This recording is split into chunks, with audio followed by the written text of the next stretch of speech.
been doing a study on love. Believe it or not. Imagine that. A Christian church, the people of God talking about love. It's a novel idea that I came up with on my own, and so I deserve all praise for coming up with this all by myself. And it's actually pretty amazing how since we started this like 4 weeks ago, 5 weeks ago, because we started with that teaching from Philippians where I said, even though we're far apart, we need to pursue love relationships with each other just like Paul did. And he said, I love you guys, I love you guys, I love you guys, I miss you, my heart longs for you, I thank God for you, even though I haven't got to see you. And it started way back then with that. And then Mike did some stuff, and then we come back to this, and Mike's going to do some stuff again in a little bit. But it's amazing how you take a subject like love in church and how controversial it's been. I have literally, in 21 years, taught some controversial stuff. I've come up against tradition, wrong theology, and I've always done it with boldness and unapologetically, sometimes too much. Probably should have apologized a little more throughout my ministry. But of all the things that I'm very surprised that I get pushback on, it's been this series. And it's just been this incredible reminder that we truly need to stop and see exactly what God is talking about, what the New Testament means when it says we need to love each other the way Christ has loved us. And the reason why it's so important, I was at Lane and Carla's yesterday, and they watching the pajamas at home.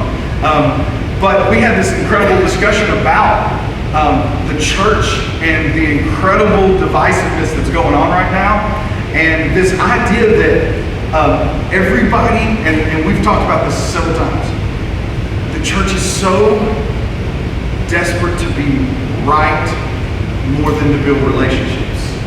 And we're so desperate to prove our points more than to see the humanity beside the opposition, the person that we see as opposition.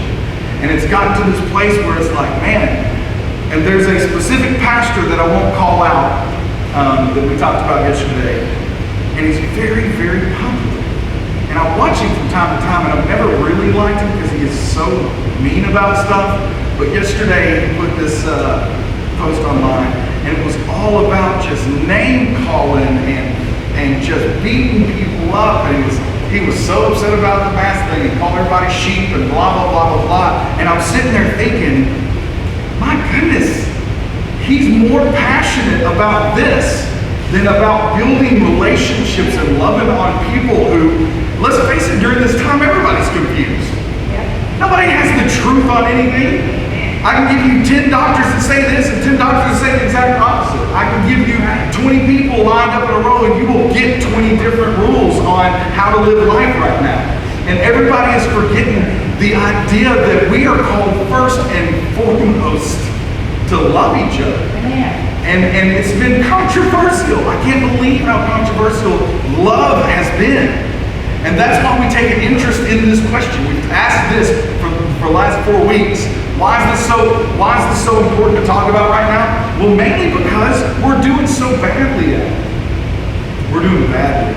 And the love and the grace and the forgiveness and all those things that I enjoy in Christ are not being extended to people who disagree with you.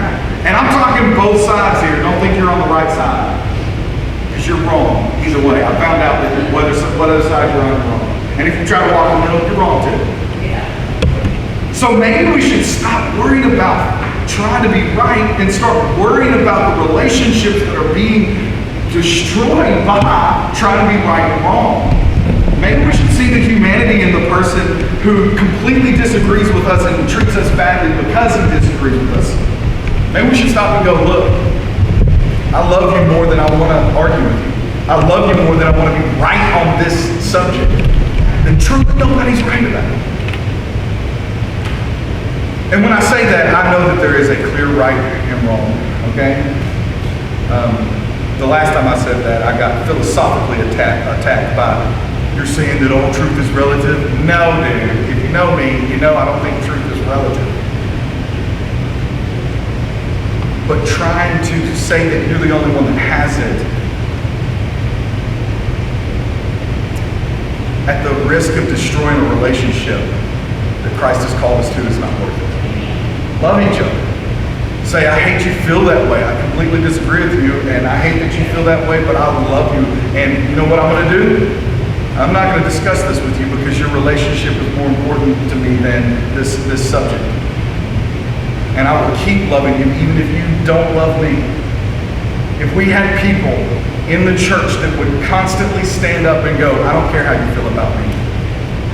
Flesh is going to be out of the way. I'm not going to react. I'm not going to defend myself. I'm not going to get back at anybody. I'm just going to love you, whether you love me or not. If the church would rise up like that, it'd be a completely different society we live in. And so is this important to belabor for 5 weeks? Yeah, I think it is. I think the idea of how we're supposed to love each other. Remember last week we ended with Paul's words. So we were looking at 4 different people and their teaching on love. We looked at Jesus' own words, and these passages are called the one another passages. So we looked at Jesus' one another passages. Last week we looked at Paul's one another passages. Today we're going to look at Peter and maybe John if we get to it. Not real sure. But last week we ended with Peter saying, be diligent to preserve the unity of faith that you have in Christ Jesus. We are being very diligent, unfortunately, on what we think is right and wrong, more than being diligent on preserving the relationships we have with each other. And I think it starts with us. I think we can't be mad at the world either. I think lost people are going to be lost. They don't have grace and forgiveness. They don't have the love flowing into them from a heavenly Father that lives in them. And to hold lost people accountable is just ridiculous. I think we should look at ourselves. And I'll say this again. If you're thinking somebody needs to hear this, I want you to stop and go, I need to hear this. Let me point that high perceptive power at myself. And let's think about what I can do differently. So again, like we said every week, the problem is that love is the idea of love is very subjective in several elements. Again, let me just say, I don't believe there's no absolute truth about love. I believe that the application of love is different. Very different. We talked about that. I think there's a wide range of interpretations. Even in the church, the dude I was listening to yesterday kept saying, I'm saying this because I love you. It don't feel like it and it don't sound like it and I don't understand any of it. You haven't said Jesus once. You haven't said anything about us loving each other or being graceful or patient with each other. All you're doing is just drilling folks. And he was mocking and all kinds of stuff. And I was like, this is not love. This is not what Christ has called us to. Imagine if Jesus did that. Like, can you imagine that? Like, he walked around and he arrogantly mocked people. By the way, the only people they ever got mad at was the religious people who were being hypocritical. Everybody else, even the people that hated him, even the people that treated him badly. Oh, you're going to nail me to the cross. Oh, you big bad Roman. Imagine if he did that. Man, mocking people and that kind of stuff is just horrible. And I'm not saying you can't stand up for what you believe. Please hear me on this. I'm not saying that. I'm saying be careful. And there is a higher priority in our lives as believers. And it's first to love one another. Secondly, if that is in place, if that foundation is in place, you can have normal conversations with people that you completely disagree with. But if you're not loving first and all you're trying to do is have that conversation, it falls apart quickly. And it hurts and it harms and it breaks. And so the foundation of love is the higher priority. So anyways, we talked about all of these the problematic definitions even in the church. And I think all of these are problematic because they only hit feeling parts of love, and that's not what we're talking about. What we're trying to find out is what is really, really, really love. What does God say is love? The New Testament idea of love. And we need to be completely accurate because of the importance of what's going on. All these reasons that Jesus said it was the greatest commandment. Paul said it's the only thing that matters. He said the absence of love cancels out everything else. Peter said, above all, keep your love for one another fervent. And John said you can't even know God without loving each other. So I believe that it's super important. And after reading all of these just little summations, and you still are thinking, no, I want to be right first, then I would suggest that your flesh is speaking louder than the Spirit that lives in you. It's okay to be upset at people. It's okay to be mad. Believe me. It's okay to even be mad. It's not okay to damage the very special, important relationship that God has called us to just because you're mad or upset. Looking around here, I can pretty much see every one of you have been mad at me before. Maybe not Eric, but possibly. Mike definitely. Sanders, they're too nice to say. Caroline for sure.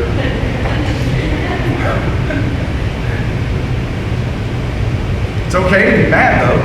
It's okay to completely disagree and be like, that dude's an idiot to yourself. And then go back and go, but there's something bigger here. Shirley and I were talking the other day, and the same thing we desperately want from other people, we're not extending ourselves.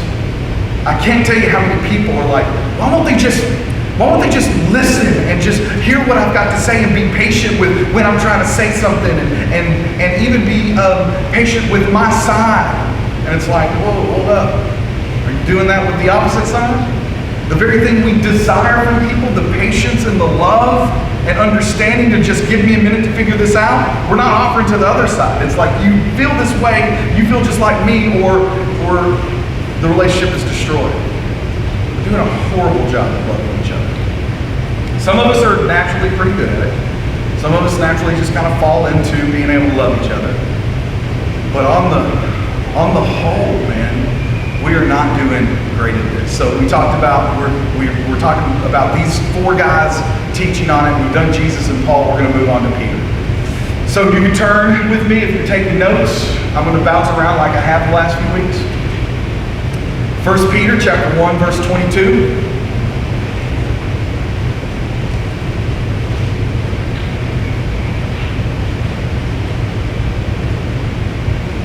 Our small group memorized 1 Peter, 2 Peter chapter 1. And then we kind of fizzled off on that. But I highly recommend that you memorize this as well. It says, since you've been in obedience to the truth, purify your souls for sincere love for the brethren, and that means sisters too, by the way, fervently loving one another from the heart. It's so amazing to me that we can pick out really peripheral theologies and really fight over it a whole lot and split over those things. And yet the number one call of the Christian is overlooked the whole time. And here Peter is saying, since you have, in obedience to the truth, purified your soul for a sincere love to the brethren. Listen, the whole point of maturation, the whole point of growth is for a sincere love and a fervent love for each other. This is another one of the one another passages. And these are the key modifiers. Sincere love, not put on, not fake, not coming here and acting like we like each other. And a sincere love is also not pretending that we're always happy with each other. It's a choice that I will put that person in this relationship between us first, and I will put my own fleshly pride aside and have a sincere love for my brothers and sisters who are maybe completely obnoxious. There are some people that it's easy to have a sincere love for it.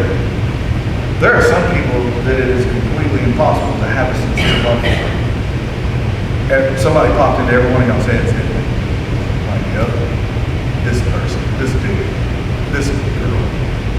And yet, we're still called to have a sincere love, not a fake, not a hypocritical love, not a love that just is when we're here in this building, not a love that we smile at each other and then as soon as they're out of the room we go, well, this is what I heard about them.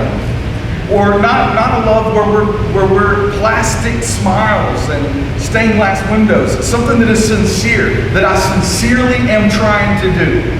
It doesn't say a perfect love. It says a sincere effort at loving people. And then it says fervently, another key modifier. This literally means earnestly or resolutely. What if we were resolute on that? What if we said, this is the thing I'm going to get good at? Before I get good at worship, or before I get good at theology, or a ministry, or a specific part of church, I'm going to get good at, I am going to be resolute about the relationships I have in my life. I'm going to be resolutely loving to people that are impossible to love. It also means intense. Like, I'm going to love people in an intense way. And some of you introverts are terrified right now. I know you're thinking, oh no, people are going to come hug me. Hugs aren't exactly what I mean by intensely loving somebody. But I'm going to resolutely and intensely love people from my heart. What if that's our main goal here? Church, I'm talking to you guys. I'm talking to me. What if during this time I put aside myself and my initial reaction to want to be right and to even strike back? When you get punched in the eye, the first reaction is to punch somebody back in the eye. But what if you just say, I'll absorb that? Because I'm loved by the Father. I've got a fountain flowing out of me, and maybe that person is hurting more than me right now. What if I intensely, fervently, resolutely decide I will not let this relationship break over disagreement? Y'all hear me? Anybody?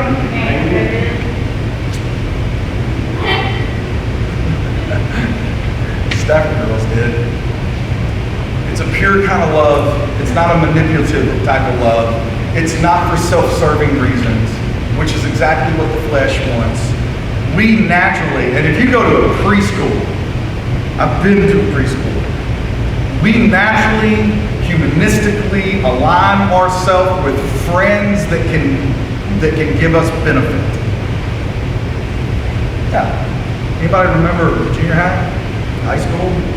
Like, you totally wanted to be friends with somebody because they were the popular one, or the influential one, or everybody liked them. Or you totally hated them because of it. And look, there's a very thin line between love and hate. It's still a jealousy. Because humanistically, we want to love people that we receive benefit from. And what Peter is saying is, even if there is no benefit in the world at all for you, love that person. Fervently, intensely, and resolutely. Not for self-serving reasons. That's what he says. If you skip down to chapter 4, he says the same thing again. He says, above all, keep fervent, there's that word again, fervent in your love for one another. Again, a one another passage. Because love covers a multitude of sin. Listen, yeah, if we understand this principle, we would be so much more successful as a church. Love covers a multitude of sin. It's amazing to me, the more I love you, the more I'm okay with your hang-ups and disconnects and things like that. One of my best friends in the world was one of the greatest guys in the world, but he had some of the worst habits and sinful nature that I've ever seen in my life. That if somebody else would have walked up off the street and had the same thing, I would have been kind of disgusted by it. The truth of the principle that love covers a multitude of sin is extremely powerful for us as believers. If you want to be more able to build a relationship with somebody that there's no benefit for you, love them more intensely. Try harder. Be fervent at loving somebody. And when you begin to focus your love radar in on somebody, it begins to burn away those things that you see at first. It begins to push aside the sin and the struggle that that person has, and you begin to see them like Christ does. Because the more you love, the more you're like Christ. The more you're like Christ, the more you see that person as somebody in desperate need of Jesus, and love and grace and forgiveness and patience and kindness and all that stuff. And you see that person not because they're a drug addict, not because they're an adulterer, the things that hit you at first, your fleshly side wants to reject. You see that person as somebody that is in desperate need of Jesus, just like you are daily. And the more fervent you become in love for people, the more you see that person as not a problem. Yeah? Y'all with me on that? That was really good stuff right there in that section. The vocabulary and syntax tells us the above all statement. This is what we mentioned at the very beginning. Above all. Yet again, a reminder that before everything else, before you develop your ability in ministry, before theology, the greatest theology is this one. Fervently, intensely loving each other and letting that love cover a multitude of people's sins. You know the person that I forgive the easiest and the quickest? Would anybody like to take a guess? Since we're a little small group? No, it's me, Shane. I forgive my hang-ups real easy. You know why? Because I love me the most. It's true, and if you're all honest, you all love yourself the most. This is why Jesus said, love your neighbor like yourself. He said, try to love other people the way you love yourself. What does that mean? It means that all my life, I have sought my good.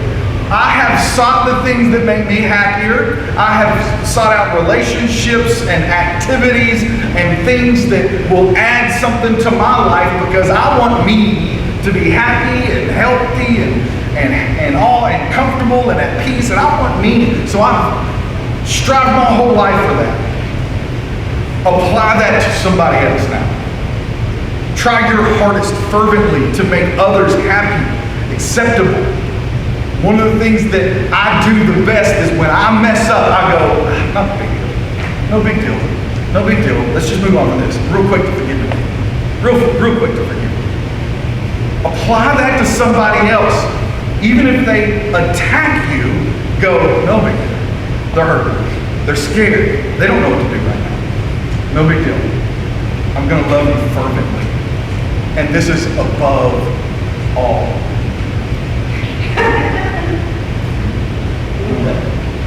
Okay, thanks.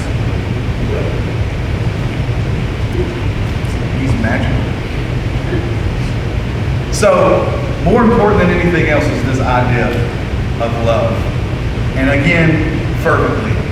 Same word as last time that literally means intense, urgently, above all other things. Not self-servingly. That word, that Greek word, is literally the most powerful suggestion that they can make. That's the most powerful suggestion that Peter could make. Now we move on to John. Okay, so we've done Jesus, Paul, Peter, and John. And I'm showing you these four guys because these are the heavy hitters, right? These are the heavy hitters of the New Testament. And between these four guys, they say more in the New Testament than anybody else.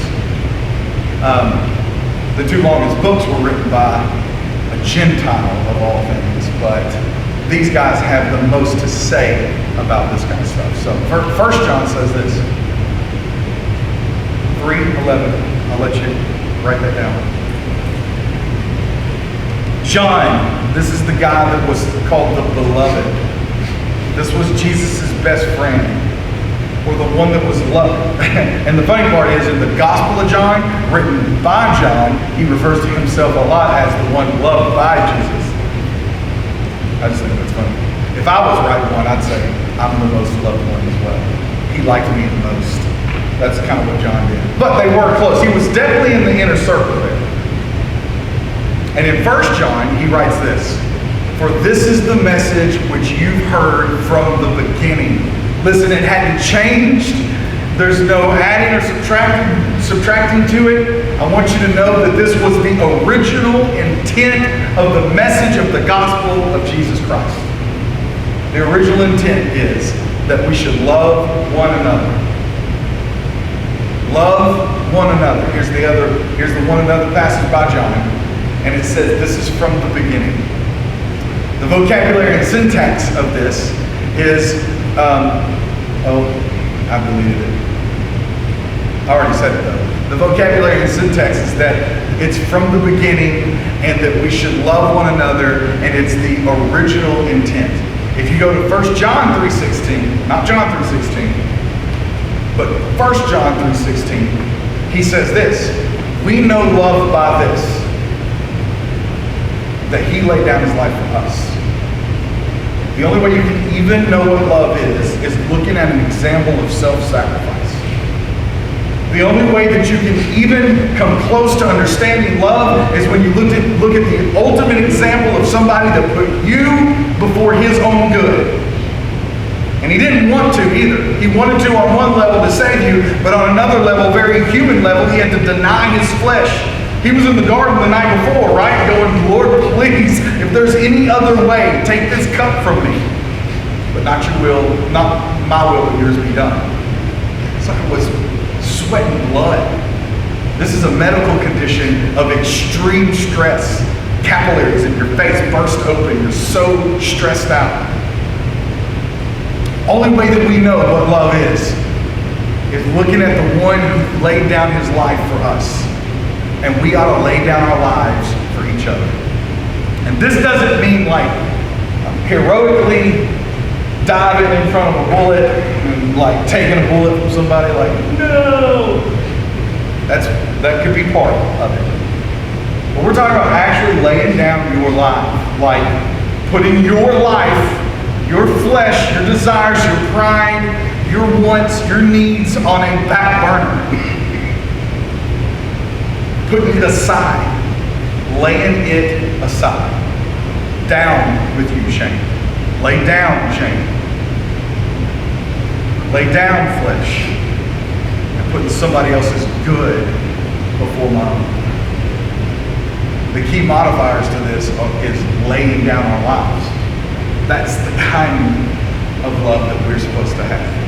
And then he says, "Little children, let us not love with word or with tongue, but in deed and in truth." You can say it all you want. We can truly be very good. We can have pep rallies for how much we love each other, but unless it shows up in our lives, it's not real. Imagine if Jesus would have just talked about it. Guys, I'm going to do something awesome for y'all. You know, I'm willing to go to that cross, guys. I really, really, really am. I'm willing to just die for you guys. And then lived out his life, and he never did. He made it real when he went to the cross. We could say we love each other. We love each other. We love each other. I love how a lot of us do it too. Right before we talk bad about people, I'm extremely guilty of this. You go, "Let me first say, I love him," but and then you go on and talk bad about him. I've probably engaged with several of you guys. Yeah. Did I do it with you? Oh, you do it. Okay. You called me out in front of my friends. But yeah, I mean, it's amazing how we say it with word. I love them. And then you go on to smash them. It doesn't mean we can't be honest. It doesn't mean we can't be truthful and genuine.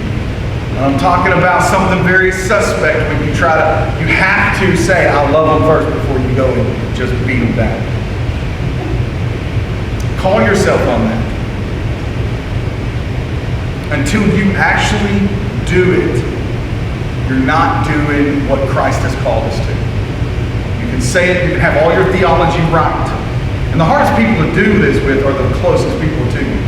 If you are married, you know exactly what I'm talking about. Your husband and wife is the hardest person to put before yourself, most of the time. They already know how messed up you are. They know more than anybody else how broken you are. They know all your little faults and failures, and you just kind of throw in the towel and give up half the time anyways. Not me and Cheryl, I'm talking about like you guys. Cheryl and I are great at this. But it's the hardest, the people that we're the closest to, that's the hardest. And until you practice it in the relationships you already have, you can't pursue that kind of relationship with other people that you aren't in relationship with.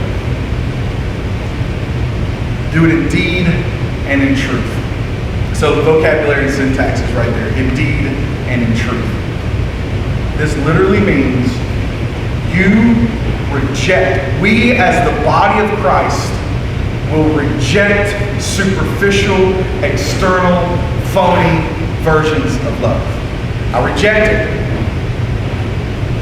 I'll reject anything that seems self-aggrandizing. I reject that. I reject any time my flesh rises up and I call it love. I'm doing this because I love you. You're doing it because you're mad. Now, is there some times where you discipline in love? Of course. Of course.